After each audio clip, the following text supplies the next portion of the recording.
celebrating and showcasing extraordinary people who are doing incredible things to make our world a better place. This is Close Up Television. I'm your host, Jim Masters, and thanks for joining us. On today's episode, we celebrate Rhonda Farrah. In more than 25 years as a practicing educational counselor and psychotherapist, Rhonda has consulted with clients and companies in a variety of industries and environments.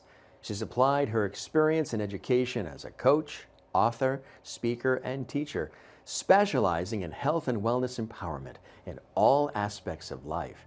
As a speaker, Rhonda has proved to be a highly articulate and effective communicator, recognized for her creativity, and a visionary who sees the big picture. Her imaginative flair has served others and earned her recognition as a resource person, problem solver, and creative leader. Rhonda is blessed in that she excels in developing and presenting seminars and classes based on a balanced lifestyle, all including her key areas of experience, ranging from human dynamics and development, motivation, to spiritual awareness and development. As a practicing lifestyle empowerment coach, Rhonda assists individuals in empowering themselves as well as those that surround them, thus actualizing their health and wellness goals and objectives on both personal and professional levels. Rhonda has demonstrated her talent for motivating, encouraging, and leading individuals in a positive direction for betterment and empowerment. Rhonda's creative endeavors are dedicated to individual empowerment and the conscious evolution of humankind, so that we may align perfectly with our Creator, fulfilling our purpose while enjoying its process, all culminating in a collective consciousness for the highest and best good of all. That's really important. Sounds pretty terrific, doesn't it? To learn more about Rhonda's incredible work, she joins me today in the Close Up Television studios for this exclusive interview. Rhonda, thanks for joining us here at Close Up Television. We had an extraordinary conversation on Close Up Radio. I said, we've got to bring you here to the TV studio to explore more because I was fascinated by our conversation. Welcome. Thank you, Jim. Thank you. It's so wonderful to be here. Thank you for the invitation. And yes, I totally agree with you. We had a wonderful radio interview. We had a conversation. That's conversation with Rhonda and Jim. Okay. Absolutely. I call them conversations, not interviews, because it's more relatable and it's deeper and it's warmer. And I think people are looking for that more, the relatability factor when they have conversations. So we're going to expand on that and learn a little bit more about you and your extraordinary passion for what you do. I want to start from sort of the beginning. What inspired you initially in your own life's journey to do this work that you're doing now? Okay, well, what I didn't say in the radio interview was when I was a kid, I used to watch the Bob Newhart show. Oh, sure, yeah. And Bob Newhart was a psychologist, and Suzanne Plachette was his wife, and I loved that show. So early on, I decided I wanted to go into the psychology field and see clients, which I did. And that's the short version of it. But as you probably know by now, and our listeners from radio, I grew up on the East Coast in Connecticut in a traditional household and family, largely. I'm the oldest of 3 brothers and 1 sister. And again, traditional when I say I had a stay-at-home mom and I had a dad who preferred mom stay at home. So that all worked really well. And I lived in a extended family. And some people can still relate to that, where it was parents, children, my grandparents, aunts, great aunts, and at one point there was 13 people all together. Yes, that's the way it was. Yes, that's exactly the way it was, you know. And it was a time where I knew how to become a nurturer. I was in that household of 13. And the oldest of the 3 brothers and 1 sister. And with that came this sense of not just love, but this sense of truly looking out for one another. And long story short, again, that brought me to wanting to be able to serve others, not just in my family, but in the world, in the community, and now the world. So that's, again, a short version of it. I have a background, as you know, in counseling and educational psychology and sociology, and I'm a member of the International Coaching Federation. So I went from being a psychotherapist to being a coach in 2005, because at that point in my life I decided I really think that the client should take responsibility for changing their life. And I truly believe that it's only us that can do that, has to take responsibility regardless of what's happening in our lives. And other than that educational background, that professional background, I also have been through several personal challenges that have paved the way to me doing what I'm doing. And some of those challenges have been incarceration, breast cancer, divorce, a couple, and financial mess up, ruin in some cases. Yeah. So all of that has contributed to me doing what I do, because I firmly believe, Jim, that it's the joys in our life as well as the sorrows, the challenges, the struggles, all the adversity, all the crap and more in our life that contributes to who we are and can serve to empower us, which is what I do. I'm a lifestyle empowerment alchemist, I'm a coach, an author, and a speaker.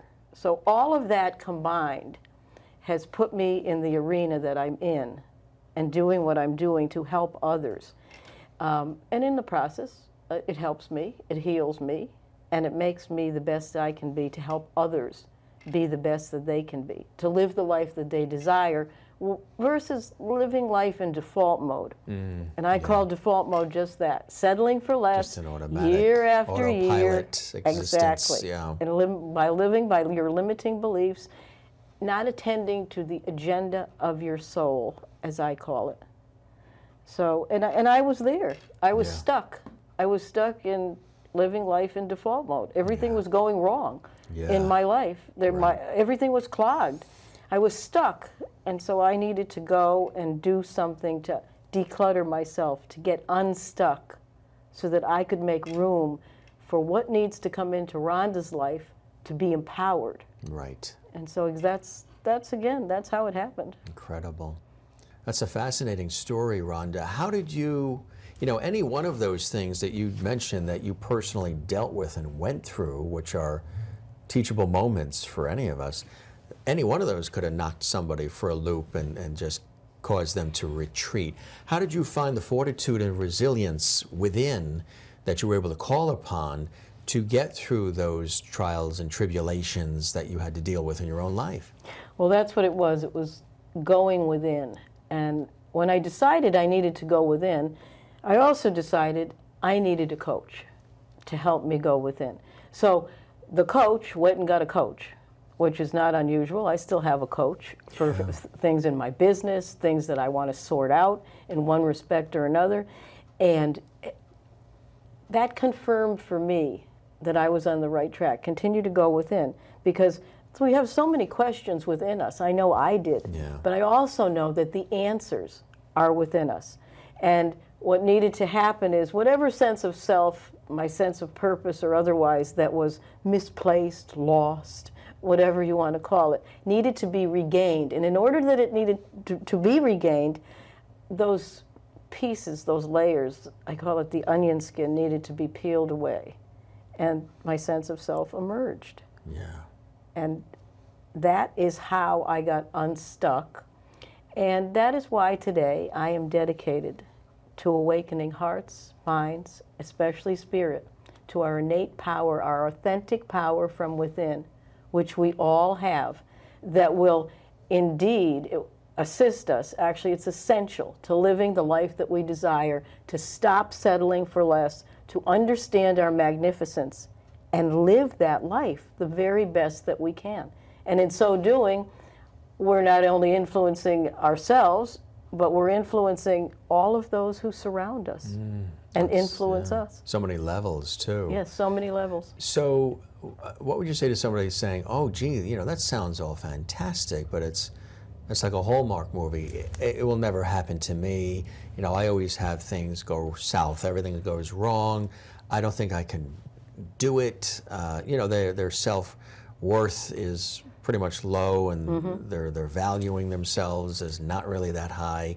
What would you say to somebody like that? Well, I would say that, well, if that's what you believe, whether you want to call it limiting or toxic or negative or dark, whatever, if that's what you believe, then you're right.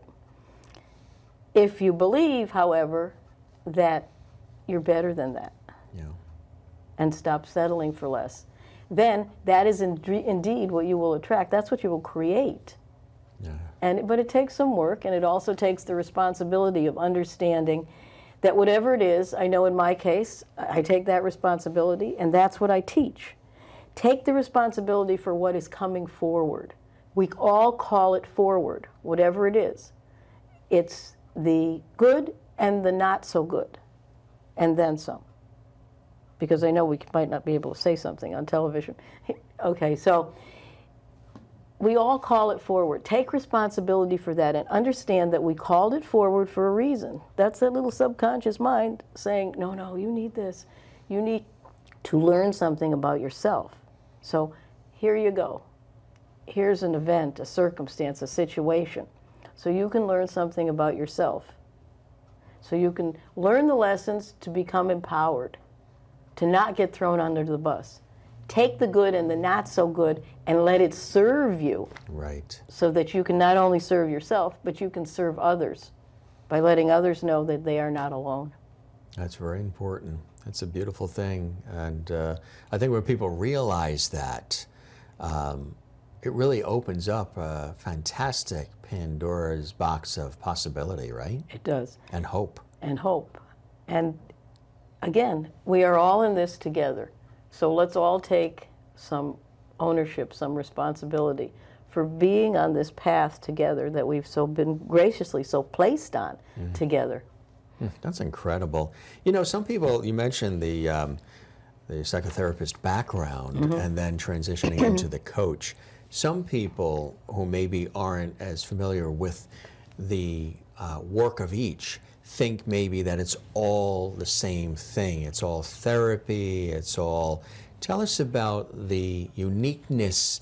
I think it's great that you have that background that you've had, because that adds elements. You're going to come from different approaches when working with your clients to meet their needs.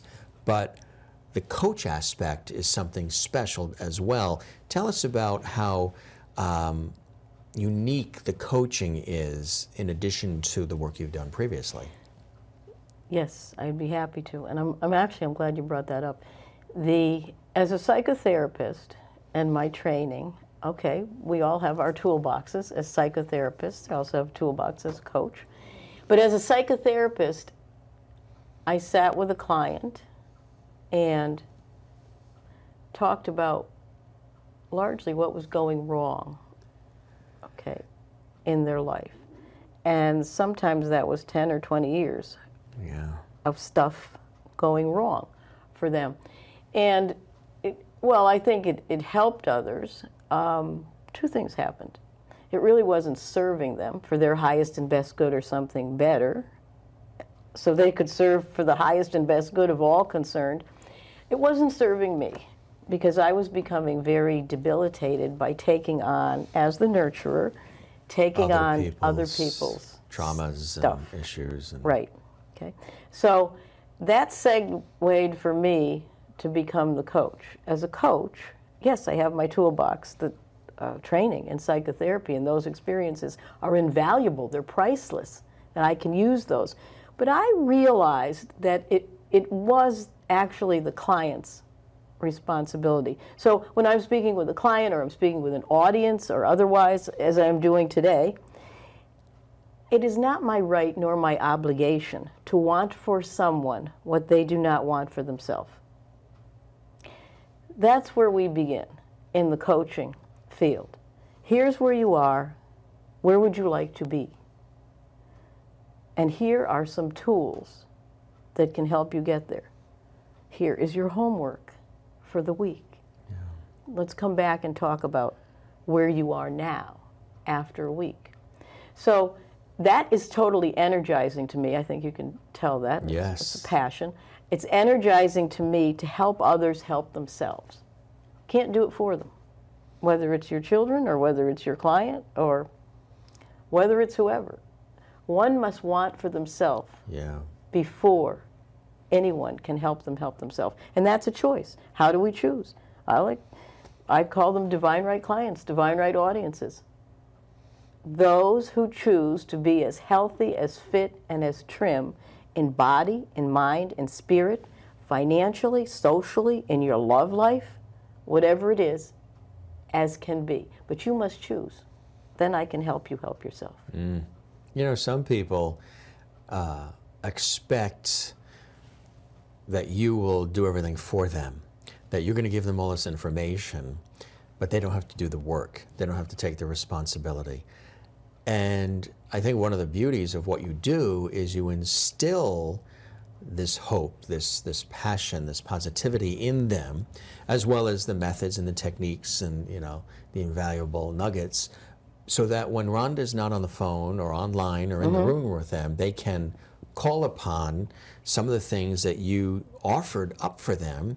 So when they're in a pickle or they're struggling with something or they're questioning something, oh, that's right, I remember Rhonda mentioned that if I look at it this way, or if I try to handle it this way or approach it this way, they can call upon the richness of the information that you have as a facilitator, as a conduit, imparted with them. So they take the responsibility for their decisions, their actions, for their life, but they can call upon what you've given as far as the guidance, as opposed to hoping and expecting Rhonda to live their life and do the work. Sometimes you've probably experienced that with people where they think you have to answer every question for them when they should do that, and you give them the tools to be able to do it effectively, right?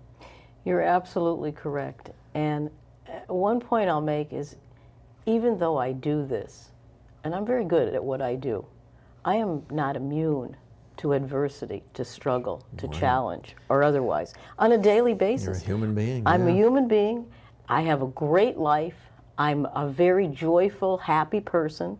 I've been in those pickles of situations, as you say, but I found the blessings and the gifts in all of those situations. And that is what I impart to a client, to an audience, to a group. And I think the satisfaction that can be gained if clients, if audiences realize that, no, they have that power within them and they can do this. You may have to pivot. I've become an excellent pivoter. I'll teach you how to pivot, and if you use these tools.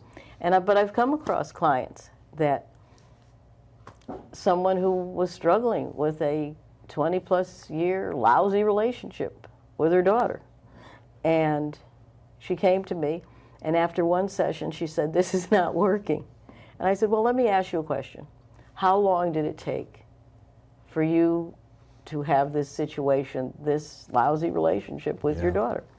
"Oh, it took years, you know." And I go, "So you expect," I said, "I'm good, but let me tell you what, you must do the work." Right. The answers are within you, and you must do the work. You can't hold their hand, No, right? she was a short-lived client. Okay, that was not a divine right client. And when I was into mostly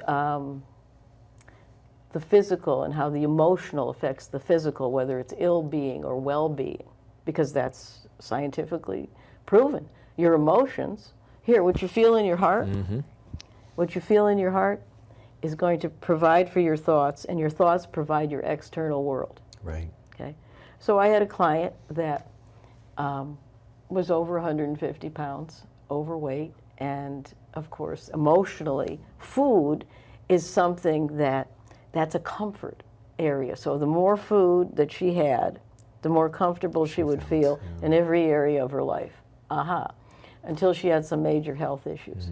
And she said to me one day, again, but it was after a month or so, "This isn't working." And I said, "How long did it take you to gain 150 pounds? And once again, she said, "Oh my God, it's been years."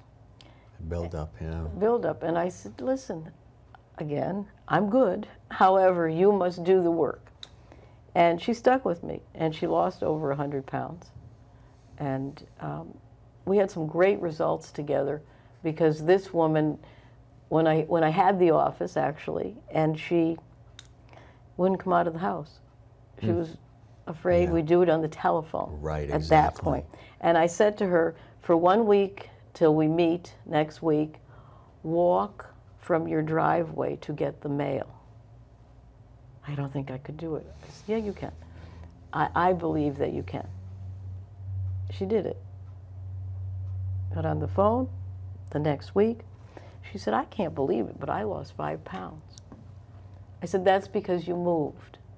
And that's because your heart and your mind said, maybe I should try this. What have I got to lose? You may not have known you were saying that exactly, Right. but you did. So we had some excellent results. That's and fantastic. That huh? is satisfying to me because I get to help people get the results that they want, if they choose to, if they're invested in it. If you're not invested in it. You basically transitioned her from food for numbing to food for thought. Correct. I like that, Jim. That was great. Write that down. I'm going to write You that. could use it. May I use it? Thank you.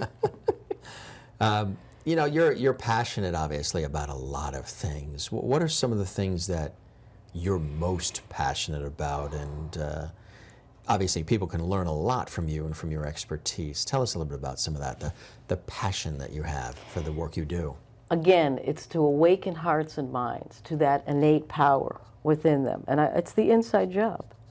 Yeah, And if you it's an inside believe, job. if you believe you can do it, you can do it. I mean, look at it this way. You've heard this before. Look at the little acorn.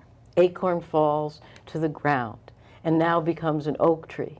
The chick is in its shell, in the egg, okay, and it breaks out, and it's magnificent. It grows from a chick to a hen or a rooster and moves on with its life. And that's what we can do. We all do it. Right. But sometimes we don't pat ourselves on the back. We slip into that default mode, that limiting belief mode, and we just like, oh no, I can't do this. I'm not enough. This will never happen. I mean, how many times have all of us done that? All the time, yeah. It will happen. It will happen if you believe it will happen, and not just believe, know, but then you have to take some steps. It's called inspired action.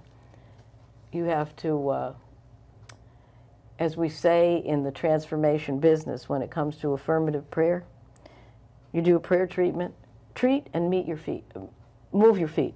Treat, meet, and move your feet now, okay? How many people pray and pray and pray? And then they get these signs in front of them. This is happening, or that is happening, or they have a thought, or they have an emotion. They don't follow it. That's called taking inspired action, divine right action. And you will move on to the next step. It's simple, okay? But it's not easy, all right? Right. Many it takes things time takes to time. get to the point of really... And let's face it, Jim, we live in an immediate gratification Everything is society. instantaneous. I like things right away too, but Yeah. you got to put in the work. You have to put in the effort, and you must know and you must believe that you have that power within you to do it. Some people, I call it my godling self, not my earthling self, not merely my earthling self. Whether you call it the universe, divine, spirit, source, God, that it's there. It's there.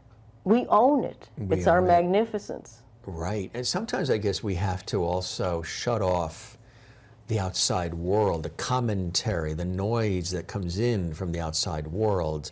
You're not good enough. You can't do it. Don't even try it. Don't even think about it.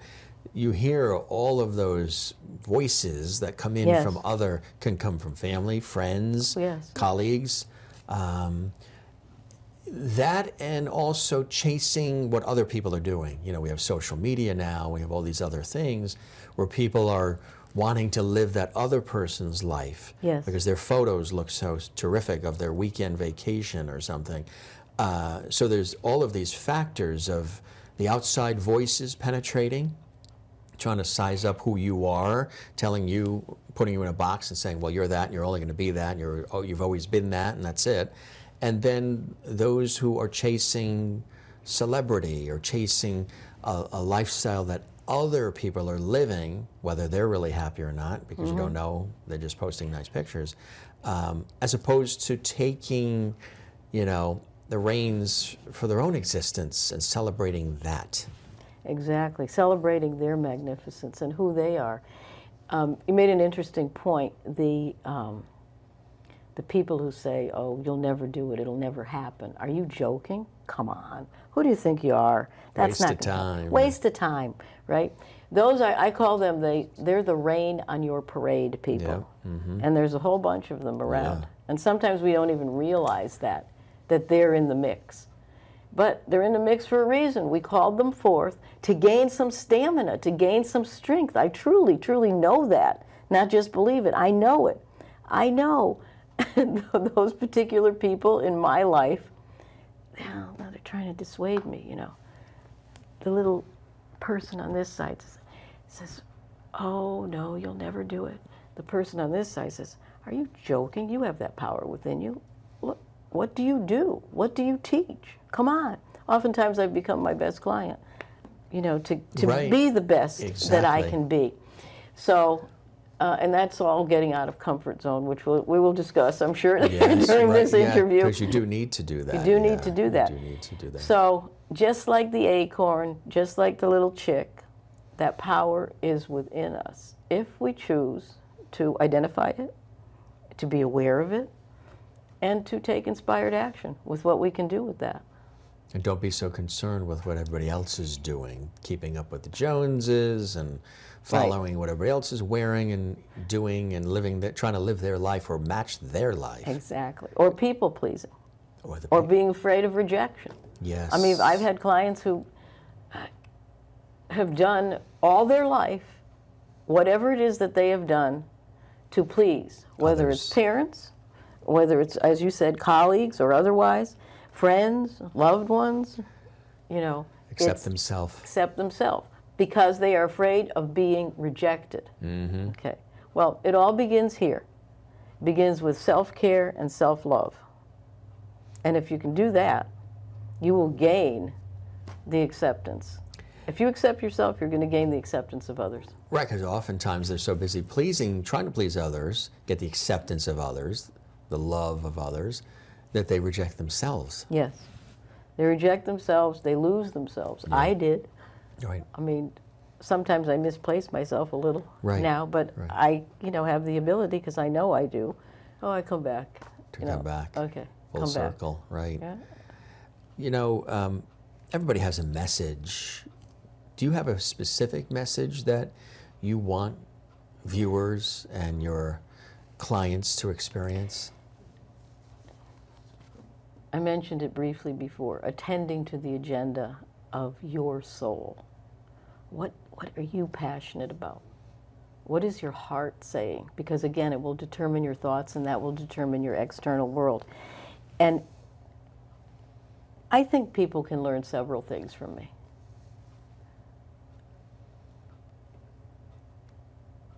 I know I'm vulnerable enough to be able to talk about how things must fall apart in order to fall together. Out of chaos comes order. I have many chaotic things in my life. I still do. But order comes to it because I take that deep breath, I understand my power from within, and then I take inspired action with whatever it is. Whether it's a conversation, whether it's moving back across the country to be with my family, whether it's terminating toxic relationships, not just marriages, but terminating toxic, dark relationships because I was trying to please people. I was afraid of rejection. Let me tell you what, I like myself, okay? I love people, but I like myself as well. And understanding that is essential. If there's anything to gain from you and I talking today from this conversation, understand that loving yourself, taking care of yourself is the best thing you can ever do. Being the best you can be makes you available for others to be the best for them if they choose to be the best for themselves. One of the things I like too is living an empowered life. And you call it my lifestyle empowerment formula. The formula. Tell us about this formula. The lifestyle empowerment formula. If you choose to live an empowered life, I do have a formula for you. Gratitude plus forgiveness. Gratitude plus forgiveness equals, remember, this is a formula. Remember, I'm an alchemist. I work with the good and the not so good. So here's a formula for putting the good and the not so good together. Gratitude plus forgiveness equals the life that you desire, equals gratitude plus forgiveness equals an empowered life and lifestyle. Gratitude plus forgiveness equals living the life that you desire versus living life in default mode, settling for less, and going with your limiting beliefs rather than your magnificence from within. How about talking a little bit about that formula? Yeah. Okay. Let's talk a little bit about the formula. How do you know? Do you understand what gratitude is, Jim? If I said, what's gratitude? It's very important, yes. Being grateful for the things in your life and the experiences and the people. And one of the things that I enjoy is being grateful for the simple things in life. Yes. Because those are the ones that tend to stick around, that are always there. Gratitude is something that I know a lot of people are talking about now, but I've always been grateful for everything, and I've expressed it. I think it's important when you have gratitude and you're grateful to express it, to let others know that you're grateful, that you appreciate what's been said, done, whatever's happened, maybe something that they have facilitated for you.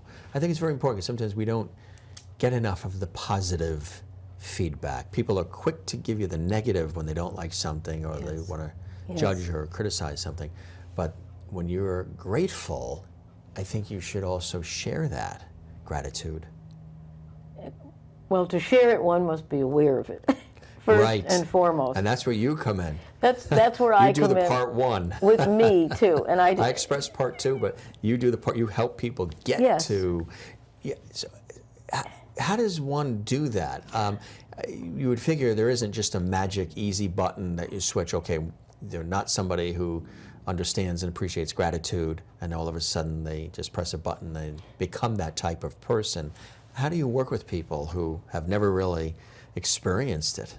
And how do you work with people that in these still unprecedented times, we're still in a pandemic, we're in economic uncertainty. So much going on. Political uncertainty. Violence, war. Violence, everything in between. How do you find the gift and the blessing to say, oh, I'm grateful.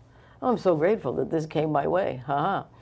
Okay, during COVID, COVID is still existing, but many people have pressed that reset button and they said, okay, what's really important in my life?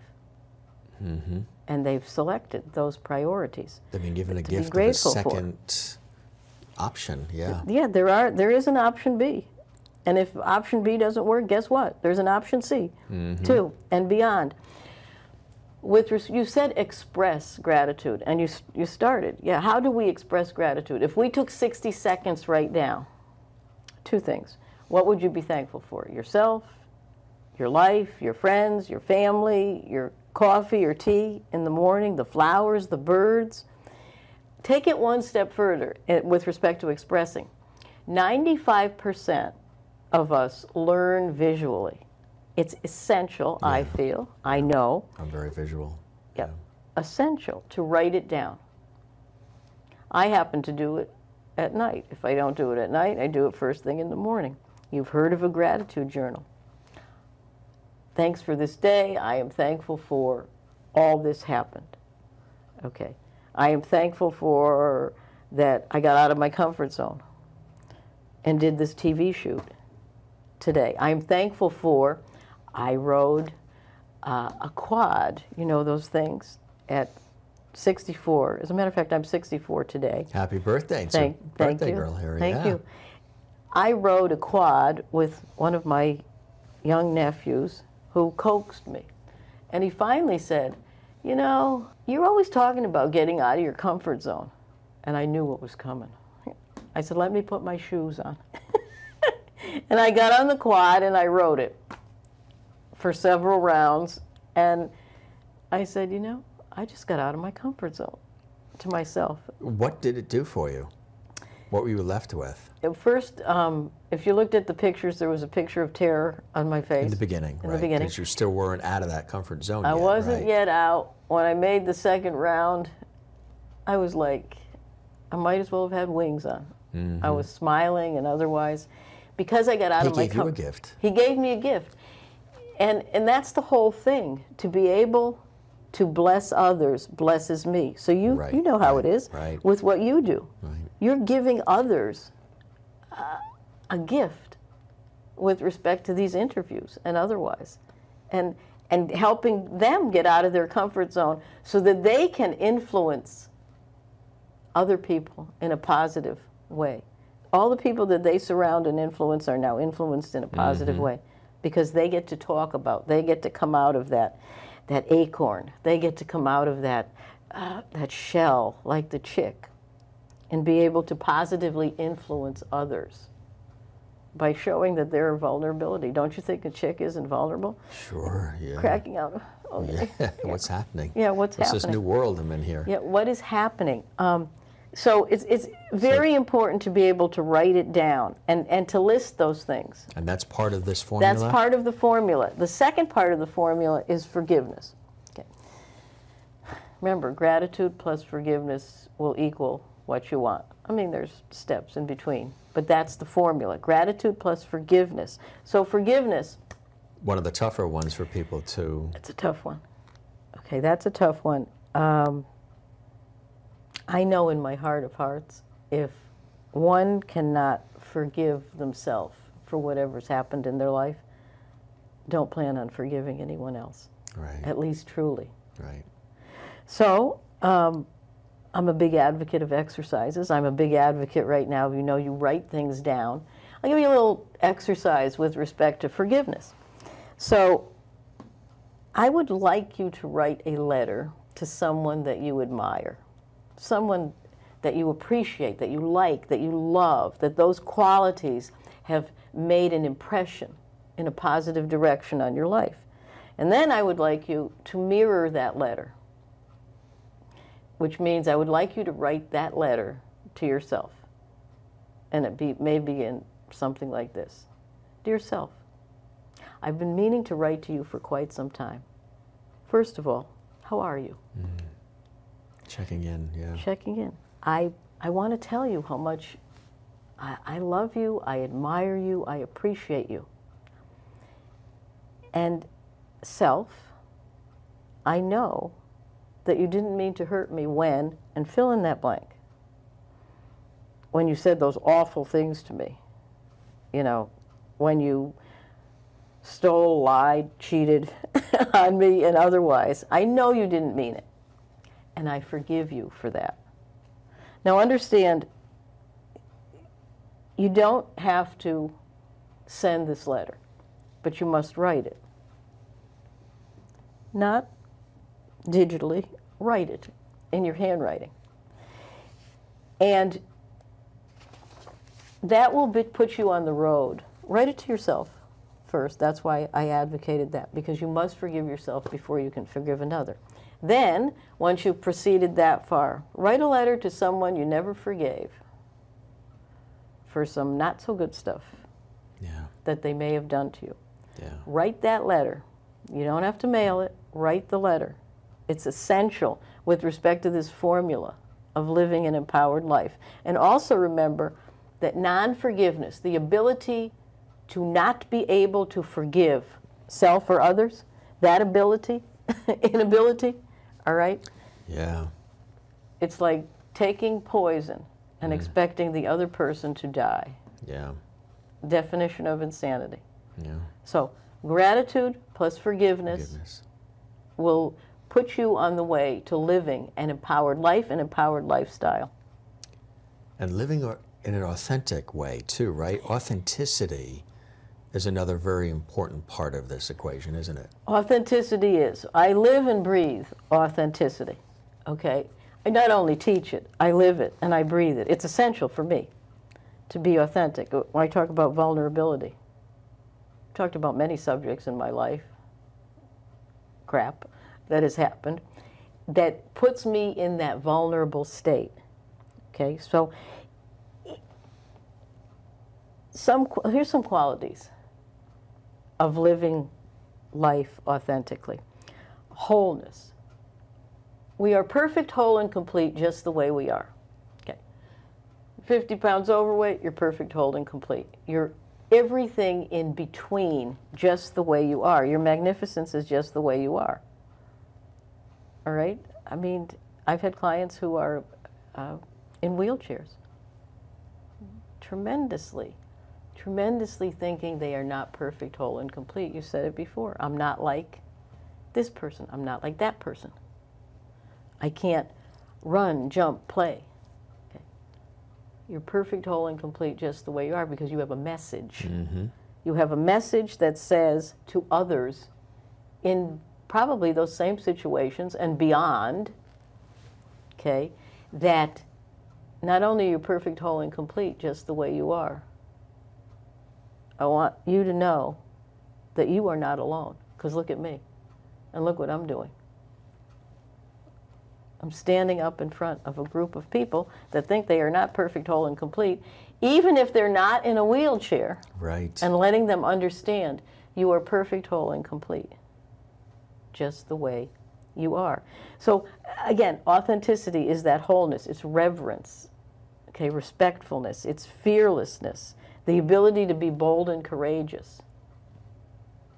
We're all bold and courageous with respect to stuff that's happened to us, that not so good stuff. Not only have we come out of that empowered, but we're understanding it even to a greater level, that being bold and courageous erases the fear. You know what fear is, false evidence appearing real. Right, exactly. False evidence appearing real. Integrity, again, respect. It is a characteristic. It's an essential. It's the definition of authenticity. Equanimity. Okay, that state of calmness, even though everything is chaotic, even though oh my God, the unknown, oh my God, look what's happening to me. Look what's happening to me. This is not good. This is not so good. Understand that it's these challenging and difficult situations bring us right back down. Where is the calm in this? Where the hell is the blessing and the gift in this? The blessing and the gift is to understand there is a blessing in the gift. You may have to search a little bit for it, but there is a blessing and there's a gift. And authenticity, love. Okay. Are you a loving person? Do you love? I love everybody. I don't like people sometimes. I don't like their behavior. Right. You can love but not like. Right. You don't have to like. That's where the forgiveness comes in. I forgive you for A, B, and C that led to X, Y, and Z. Forgive you for that because I didn't like those behaviors. But I do love you as a person. Right. And I would mention one more thing with respect to forgiveness. To forgive, it doesn't mean you go back down to being hurt or used as a doormat. You move on. Forgive. But there's something about not forgetting certain things. If you do, you probably get sucked back in with your limiting beliefs, your people-pleasing, your sense of I'm afraid of being rejected, and you will be doomed to live what happened to you. Mm-hmm. In the past, you'll be doomed to live it now or in the present, the future. Yeah. So that's all that authentic self, that whatever is happening, the chaos, the drama, the fear, the commotion, understand that you can still be your authentic self. Again, attend to the agenda of your soul, not just the external world. What's going on in here? That's your authenticity. And don't let anyone take that from you. You often refer to life beginning, and you alluded to it a little bit earlier, Rhonda, when we get out of that comfort zone. Yes. Let's explore that a little more. Okay, one of my favorite authors, Conversations with God, Neil Donald Walsh. He says life begins at the end of our comfort zone. In many ways, he says that. And so the comfort zone thing, whether it's riding a quad at 64 years old, the day before I'm supposed to be on a TV shoot. Okay, what am I going to break before that? I was going to say, yeah. What am I going to break? See any injury? No injuries. And even this is a stretch. This is a stretch. I'm out of my comfort zone. Okay, how many times have I talked, I need to go on camera. I mean, I do a lot of radio interviews. Right. I want to be on camera. Right. And I don't do it. That's out of my comfort zone. Well, today, thanks to you and Close-Up Television Radio Network, I am out of my comfort zone, and I'm loving it, okay? I think I'm loving it by now. Absolutely. So you were before we even started. I was pretty good, yeah. And hopefully I created comfort. Sometimes I've noticed, and it comes naturally for me, that when I see somebody is toying with their comfort zone, like they want to be led out of the comfort zone, yes. Sometimes you can actually help people come out of it, like the quad situation where he said, why don't you give this a shot? Because you always talk about comfort zone. I can recognize easily when if I trigger something or if I create this scenario of comfort, it allows almost creating a comfort zone for the person to come out of their comfort zone. Yes. And hopefully we did that. Absolutely. You're very calm, and you're a very calming person, and you're a very engaging person. So, but not only engaging with what you say or what you ask, you've got that, I call it aura, about you. And there was definitely, there's a camaraderie, there was a rapport built, you're from Connecticut, I'm from Connecticut. It's kind of like, okay, we took it from there. I'm also a big believer in there are no accidents, happenstance, or coincidence. Okay. I was led to do this to get out of my comfort zone. And not only was I led to do this, all the markers were in front of me. You were ready. I was ready, because why wouldn't you do it? Geez, you can visit your family. You can stay extra. You can come to Connecticut, where this is being filmed, and do this. Okay, so I could have said, no, I'm choosing not. Sure. I'm not ready. I'm not ready. Right. One of your producers said to me, are you ready for the next step? I immediately said yes, and I hung up the phone and said, what have I done? Questioning right. your own. I started, yeah, but then I got out of there. And said, I definitely got out of there. With this energy that's here now, right? So you contributed to that, and thank you for that. Thank you. Comfort zone is amazing. When we're in our 20s, we'll do this or we'll do that. We're young. And sometimes we do things because we're immature in our 20s, or we don't have the maturity that we have when we're in our 60s and 40s, 50s, or 60s. But it's okay. Then we hit 30. Okay? And 30, situations, circumstances, opportunities present themselves to us. And maybe we're not ready for the stretch. That's a bit of a stretch. Can't do it. So sorry. And anyway, I'm only 30.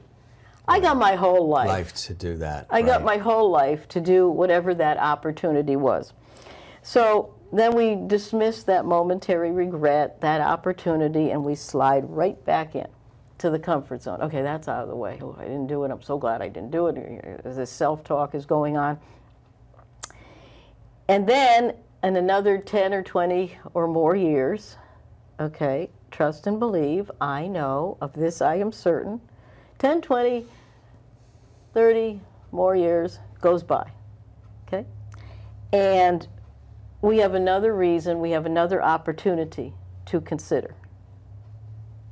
And then are we going to do it? We're going to do it. For me, it was realizing I don't want to play small anymore. I don't want to play small. And this is not just because of a TV shoot.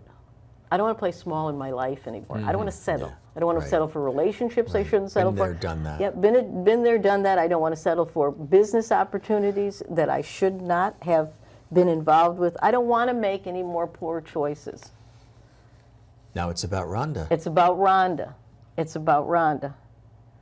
And take it however you will. I'm doing Rhonda now. And I invite our viewers to do it for themselves.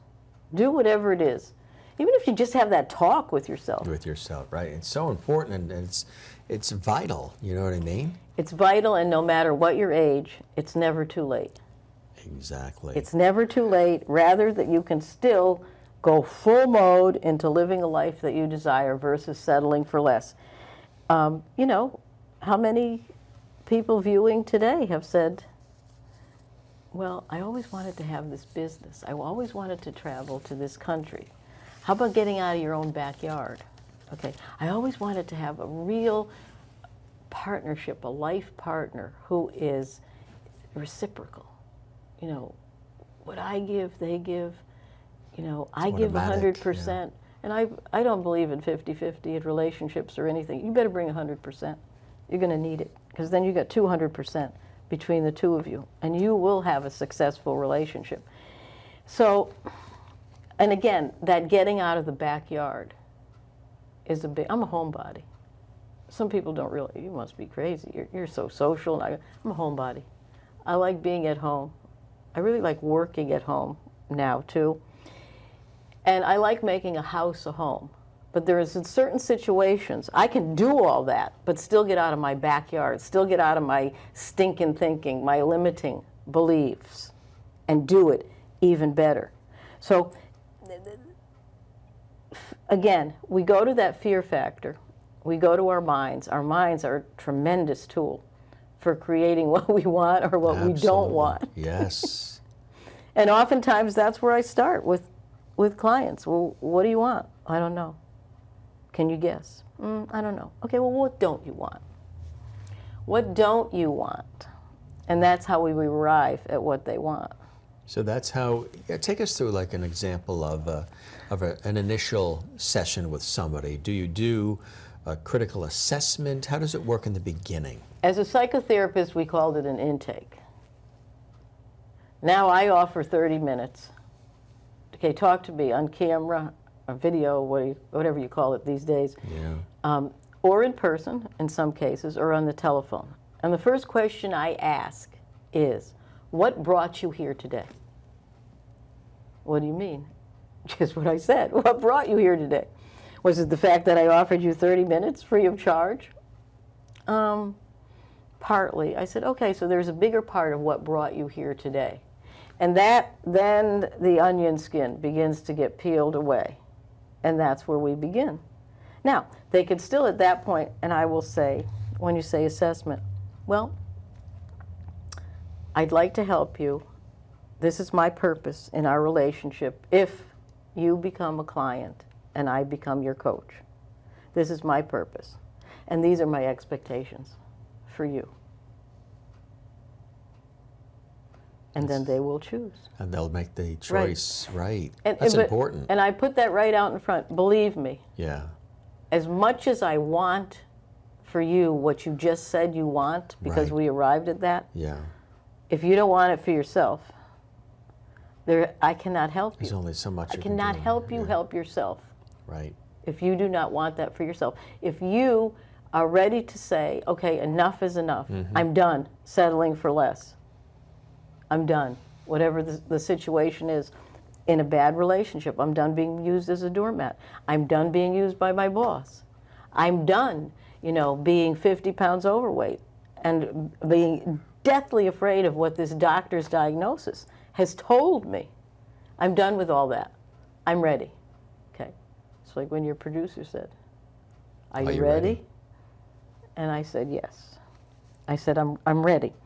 So whatever the fears are, whatever brought me to what I'm doing, okay, it's not just educational background. It's not just watching the Bob Newhart show from a young age when he was a psychologist. Even the reruns are great. The reruns are great, right? It's that I knew that within me something needed to come out, but I wasn't ready. My sense of self was somewhere else. Yeah. And I took some debilitating situations and circumstances to say, okay, I'm ready. You know, we all get it. Again, I call it God, my godling self. We get these thoughts, we dismiss them. Okay. Sure. We get the little pebbles thrown at us. Right. Nah. But look what happens when you take the pebble and throw it in a lake. That ripple effect. The ripple. So, you know, you will eventually get to where you're supposed to be, whether it's this lifetime or another. And I do believe that. And again, I don't believe that people who are not ready should make believe they're ready in order to please someone else or be afraid of rejection. Right. But it sure feels good to step out of the comfort zone. Oh, yeah. It sure feels good to step out of the comfort zone. And that's, again, life is supposed to be fun and easy, not a struggle. Okay, but there are struggles in life. Sure. But they are for our benefit. If you buy that, a lot of people don't buy that. Okay. Learning experiences, teachable moments. Yeah. Took a lot for me to buy it. Okay, but I'm in. When you're in the thick of it, yeah, it's when like, you're, I'm not learning here. What the heck am I doing here? I think I've learned. Now let's move on. Let's move on. Yeah. Okay, so stepping out of your comfort zone will change everything. Of this I am certain, this I know. It will change everything. It will change a little bit or maybe a lot of it. Right, exactly. You just have to be able to, you know, put the pebble, seize that opportunity, right? Put the pebble and see where the ripples go. Best investment you can do in life is in yourself. Right. Absolutely. What are some of the things you think, how do you describe your particular coaching style? And what are some of the things that make you unique? Number one, that I can be vulnerable and let people understand, been there, done that, whatever it is. Health-wise, incarceration, lousy relationships, which I thank every lousy marriage I was in, because it wasn't lousy, there was gifts and blessings. This last one, I learned my sense of self, my worth. You were a pleaser? Yes, I was a pleaser, and I wasn't, I guarantee you, if I was still in that place, I would not be sitting here. Yeah, right. I would not be sitting here today, because it was a place where my sense of self was being smothered. Yeah. But I have a lot to be thankful for, because if I hadn't been in that place, you would never. I wouldn't. I said enough is enough. Okay, right. What the heck are you doing? Yeah. Here I come, coming across the country to be back in Connecticut. This is what makes you relatable to your clients, because you can understand some of the issues and some of the things they bring forward as far as the experiences that they're going through in their life, because you've been there. And I will never ask a client or expect of a client what I would never ask or expect of myself. Mm-hmm. And that's invaluable. So, you know, when that's the mindset. And then I got to get to what's their mindset? What's going on with them? Okay. But I'll go first. I'll tell you what my mindset is. Let me help you understand what mindset is. And then something that you just said made me think of this. Trigger. Right. I got the trigger. So, and of course I always ask, would you like to work with that trigger? Are you ready for that? Now that you said enough is enough and you understand, you know, what you'd like to do and what you want, are you ready to go there? Mm-hmm. We're going to go there together. But are you ready to go there? I'm going to help you make this shift regardless of what's going on in your life. And it's another thing, too. I mean, I could see clients for, 3 to 6 months, and they'll say, oh, I'm doing all the right things. Let me remind you again. Doing all the right things, Rhonda, but all this crap is still happening in my life, and I'm anxious and blah, blah, blah. I go, you're making the shift. This is what's happening. When you're doing all the right stuff, but still seemingly negative things are happening to you, you're making a shift. If there was nothing going on, if you're still in neutral, okay, the shift is still in neutral there. Literally, the gear shift is still in neutral. Nothing's happening. You're making the shift. Mm-hmm. So when there's movement like that, it means something is happening. Yeah. Something is emerging, like the chick and the acorn. It's emerging. It's emerging. Again. So, and I don't work with a lot of people. And I prefer audiences. I used to have my own radio show and did that. And I prefer that venue. I definitely prefer in person. Yeah.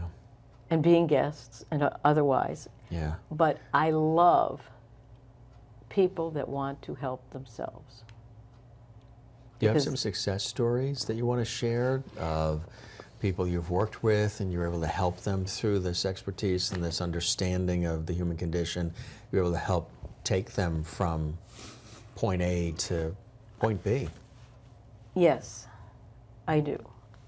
Let me tell you about one in particular. Came to me in total disbelief that anything could be done with respect to her marriage. I said, okay, and she talked. She said, well, how do you feel about that? She was not in touch with feelings at all. Didn't, dragging it. Yeah. No, I asked you, how do you feel? Feeling words. Gave her some feeling words. Anger. I'm angry. I'm sad. I'm disappointed. I'm pissed. I'm, this, that, or the other thing. Don't tell me what you want to do to him or what you wish would happen. Tell me how you feel. That's where we begin. Okay, after several months, I didn't have to ask, how do you feel? This happened this week. And I always ask clients, is your week, on a scale from 1 to 10, how was your week? It was only a 7. 7's pretty good. 7's not bad. That's a good starting point. Yeah, that's good. Okay, and we didn't start at 7, but it's 7, or it's 8. Yeah. I said, okay, great. And immediately, she said to me, this is how I felt. And I said, huh? She looked at me, what? Why are you saying that? I go, you have never offered how you felt. I usually have to drag it out of you. So to get someone in touch, this woman got in touch with how she was feeling.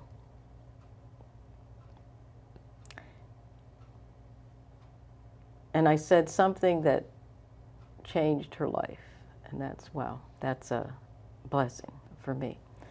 Do you realize that all this time that we've been speaking, you've never said you loved your husband?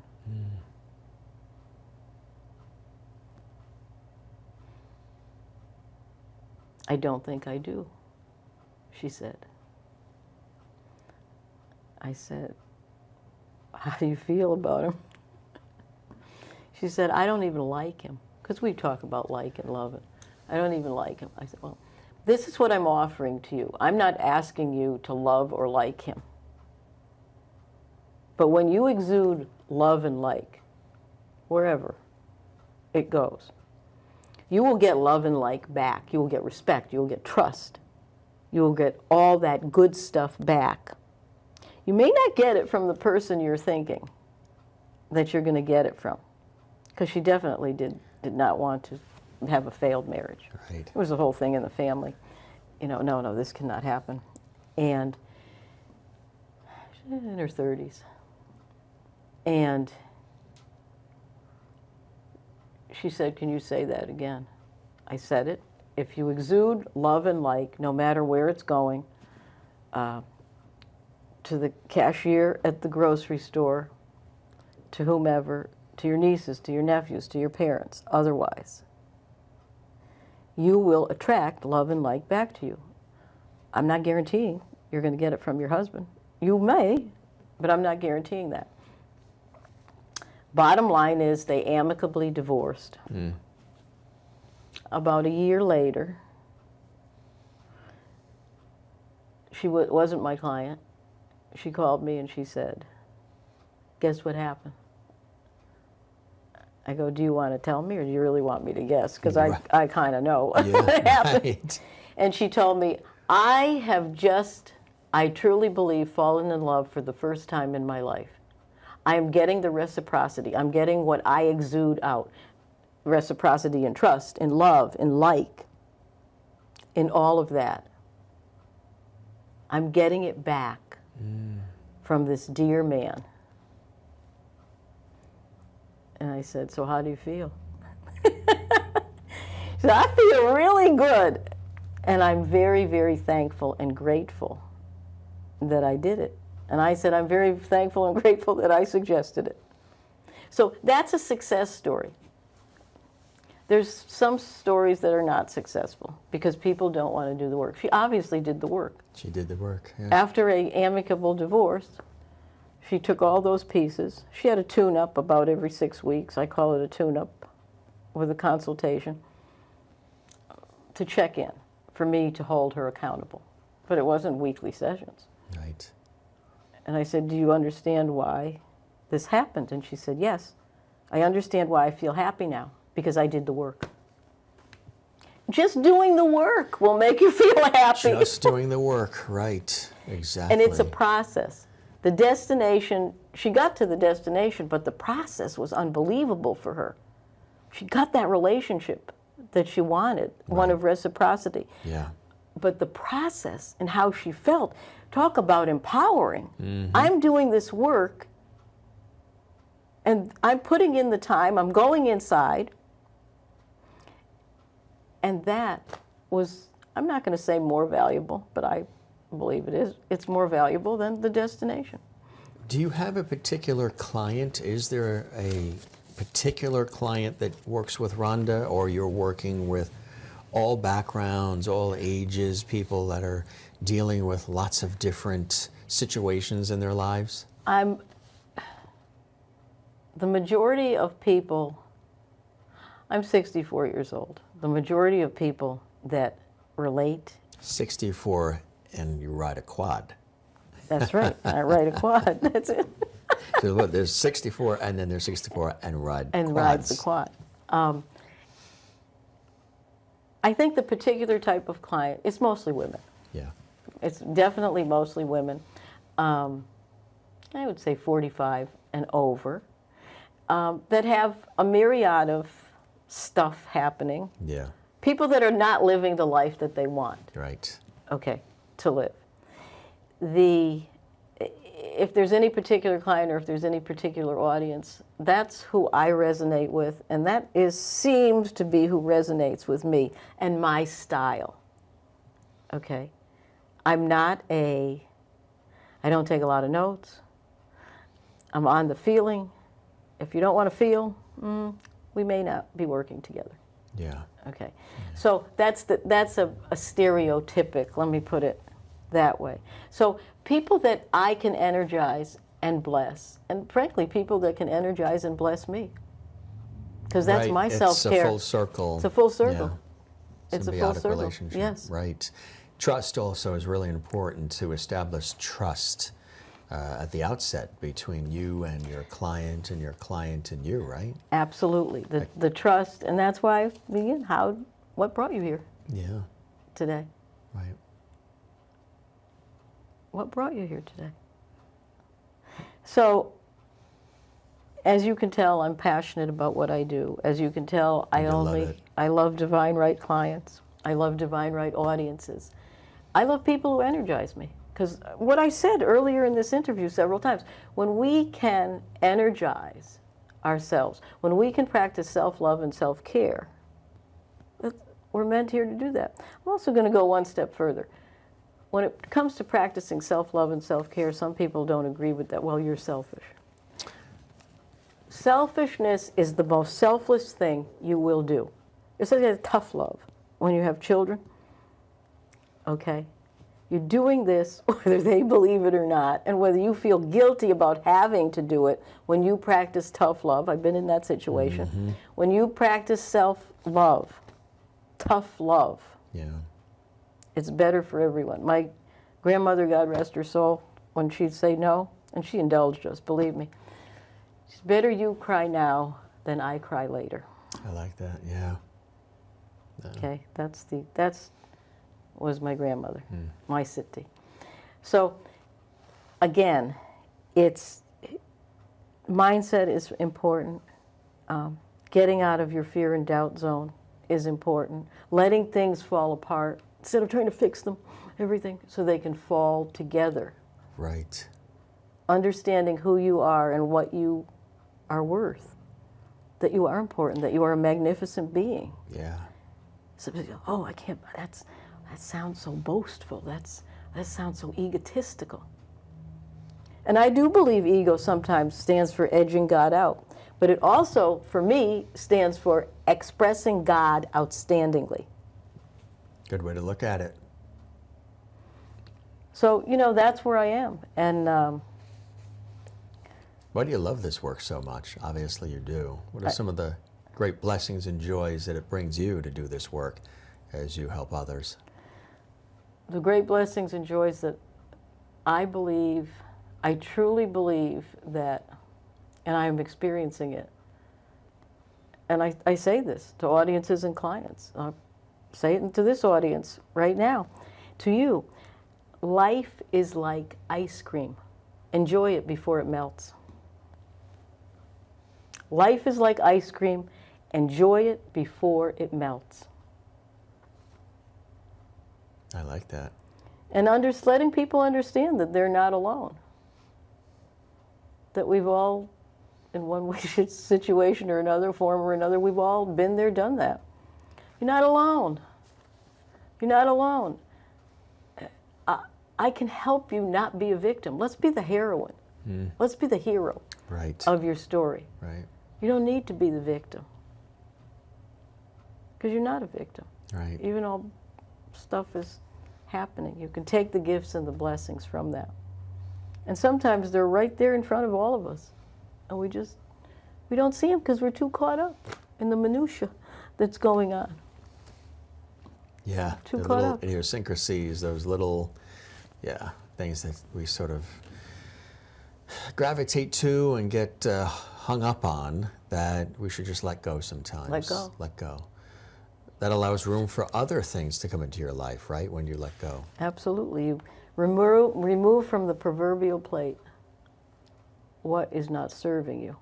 We've all been to the buffet, especially coming from the East Coast. I don't know if they're still like it today, but you go, you fill up your plate, by the time you get back, things have fallen off the plate, but you're filling them up with stuff that, maybe you really didn't want that. But it looked good. It looked good at the moment. So fill up your plate with only which is what you want. Right. What is serving you. Right. Is it a large piece of chocolate cake? Or is it shrimp and clams and sushi and everything else? I'm also passionate about fish, so. I was going to say, it sounds good. More food for thought. more food for thought. That's fantastic. This has been amazing. This has Thank been you. really terrific. Is there any final message that you'd like to leave for our audience? And what would you say to somebody watching right now who loves this conversation, has learned a lot, it's inspired them, but they still are not sure about making that investment in themselves and putting that one foot in front of the other? What would you say to somebody they're maybe going through something right now that can be very tough, and they don't know how to rise from and through it? I would say a couple of things. If you are, and largely you are, in struggle and challenge, first of all, thank you for coming today. Thank you for being with us today. And for hearing us today. Understand that whatever's falling apart in your life, something better will fall in place in your life. And in order for something better to come to you in your life, in order for you to live an empowered lifestyle in relationship, in your abundance, the least of which is financial abundance, but that's important, in your health, in your message to the world, in your purpose for being here, in your mission for being here. Whatever it is that you are going through, let it fall apart. Let it be removed from your proverbial plate so that something better can replace it. Nature abhors a vacuum, so something will come into your life, onto your plate. Enjoy that process. Yeah, I know it's painful at times. Trust me, been there, done that. I know. But you know this, because I didn't know early on. You know this. You are not alone. You are not alone. Reach out to someone. Someone. Yeah. Reach out to someone. Whether it's me, whether it's someone else, reach out to what's inside you, to your higher self. Whatever you call it. You call it God, you call it the universe, you call it source, you call it spirit, you call it divine. Whatever you call it, capital I-T. Reach within, because that's how you're reaching out to. That would be number one. Number two would be, just in case no one has told you today that they love you, I love you. Know that. And as you're remembering to have a tremendously magnificent and healthy day every day, remember to live life as if it was ice cream and enjoy it before it melts. And breathe. Breathe from the diaphragm. There's my aha breath. Thank you. Thank you. Breathe from the diaphragm. Breathe. Yes. Not hypervent. We tend to hyperventilate a lot. Yes. Because we're always running and everything's breathe. Take some moments to breathe. Really important, right? It is important. And as a distance runner for over 47 years, I know the importance of breathing. And I know the importance of not giving up. And gratitude. And gratitude. And forgiveness. And forgiveness. This is the toolbox. Part of the formulas. There's the toolbox. Right. This has been amazing. Thank you. I knew that we'd make more magic. I think we did. Here I in the think we TV did. studio, expanding Jim? on what we did on the radio shows. That's right. I hope you enjoyed yourself and expressed yourself in the way that you wanted to connect with our viewers some more. And I wish you continued success. Obviously, you have found the real Rhonda through all of your experiences in life. And because you're so passionate and excited about Rhonda, you want to share that with everybody else in a way that I think is very life-changing and very relatable and impactful for others who might not be in a position where they're finding the essence of who they are right now. So this was amazing, and I really appreciate you coming to the TV studio and spending all this time with us and being so real and authentic yourself and sharing more of who you are and why you have this life's calling and mission to want to help people find really the essence of who they are. Thank you. Thank you. It's been my pleasure, Jim. My pleasure. We will do it again, I'm sure. I'm sure we will. Thanks for joining us, Rhonda. Thank you. It was a pleasure. My pleasure. And happy birthday again. And thank you. Thank you for that. Good way to spend a birthday. I think so. That's what I said to you when you suggested a Sunday, and June 5th, I go, yeah, that's my birthday. It's time for new beginnings. All the best for many more. Thank you. Thank you, Jim. I totally appreciate it. You're very welcome. If you'd like to learn more, visit this website, helpmerhondanow.com. For Close-Up Television and Radio, I'm Jim Masters. Thanks for joining us, and we'll see you again next time.